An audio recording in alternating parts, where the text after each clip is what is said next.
One thing I've found to be extremely valuable in my business is data. Now, as a creative, data is not always the thing that has been a go-to for me, but as I started to gather data and look at numbers, it really helped inform the direction I wanted to go in, confirm where I needed to put more effort, what was going well, what wasn't going well. So what I've done is I've created a version of this spreadsheets that I use in my own business and created one for you to use. So you'll be able to make a copy of this. And it would be great actually if you shared it with me as well, so that I can go in and actually we can review it and track it together. So let me share my screen and show you what you're going to be working with and walk you through how to actually use this document. So the first sheet is called sales calls. The second one is marketing stats. And then we've got email marketing is the third one. So I've got it with Lab Creative Colors. You can feel free to customize that if you would so like to. So what I've done here is we've got weeks starting. I've started with January. Obviously, we're past that now, depending on where you are. You'll need to change this as you grow. You can hide things and build this out. So if you were to look at your week of January 4th and go, okay, how many conversations did I have? And then you would go, okay, maybe you had 4 conversations. How many showed up?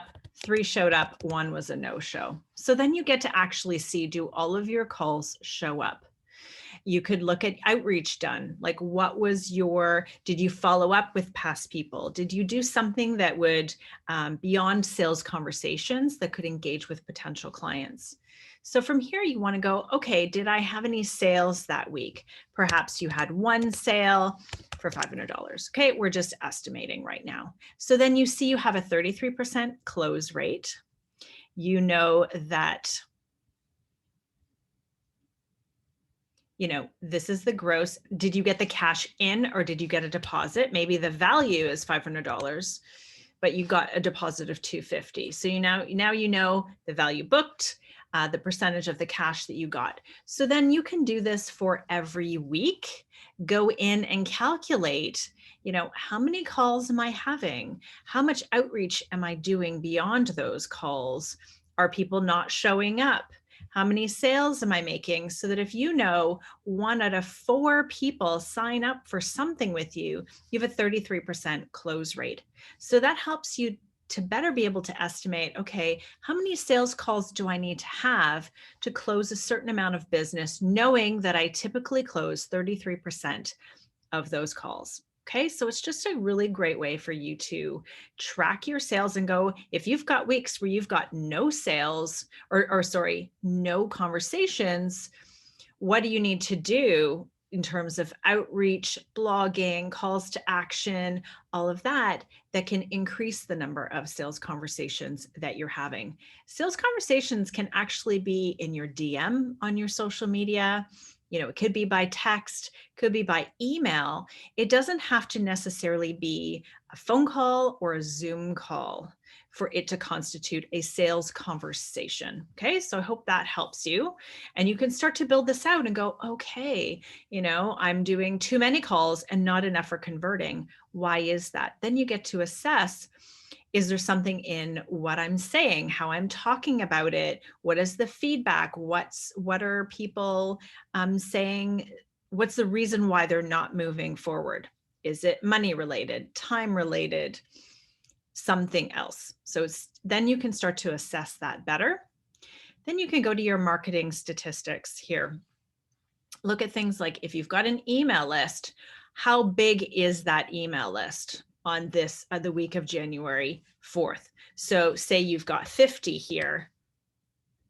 For some reason, that field is not filling in. Anyway, so you've got 50 people, then you send out 0 emails. You sent 0 blog posts, or did you send 1 email, 2 email? Are you sending too many emails? How many are subscribing, unsubscribing? So you'll get a sense of as you go through this, how many people, is your list growing?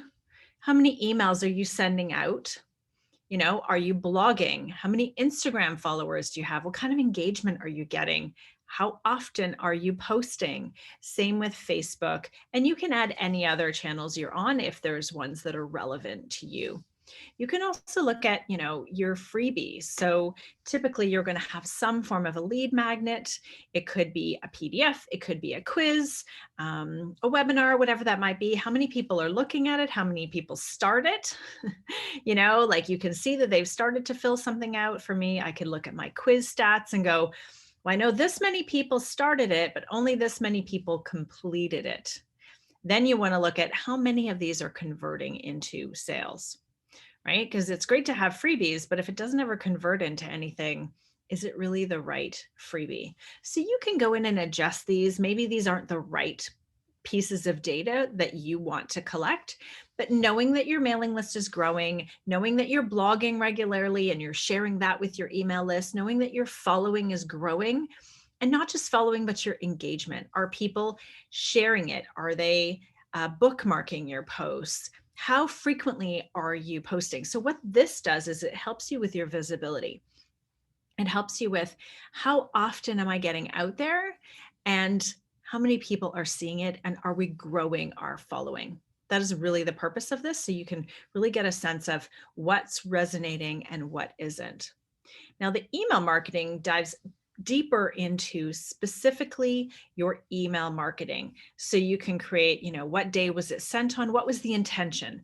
Was it to inform? Was it to guide? Was it to, talk about an offer you have? Like what was the purpose of this? What was the subject line? Because you'll notice some subject lines have a better open or click rate. So you want to start, once you notice what resonates with your audience, you want to start creating more subject lines that fit with that. Then you can look at number of contacts that was sent to, what was the open rate, the number of clicks, and really what was the call to action? Was it to take the quiz, download the PDF, read the blog post, join the webinar, sign up for my program? What was the call to action, so that we understand sort of the data related to that. So that's really the walkthrough on these three pieces. You want to look at tracking your sales call metrics so you can see how many conversations am I having with potential clients? What are we doing in terms of marketing? And are we putting ourselves out there enough? And are things growing? And then email marketing, getting much more specific on seeing what is resonating with your audience. And and this is also to make sure that every email and every post you send out isn't like sell, sell, sell, sell, sell. Yes, you need to sell to people what it is that you do. However, you have to build relationships with them. It can't feel like, hey, buy this thing. It really needs to make them feel like this is something I need and I want. And you make it very clear how they can sign up for the thing it is that you're selling or engage with you. So I hope that helps. Download the spreadsheet. You'll be able to make a copy for yourself. Start to fill this in, and you'll start to be able to track your data. And then you can bring any questions you have to the next call or Q&A session, or pop them into the group.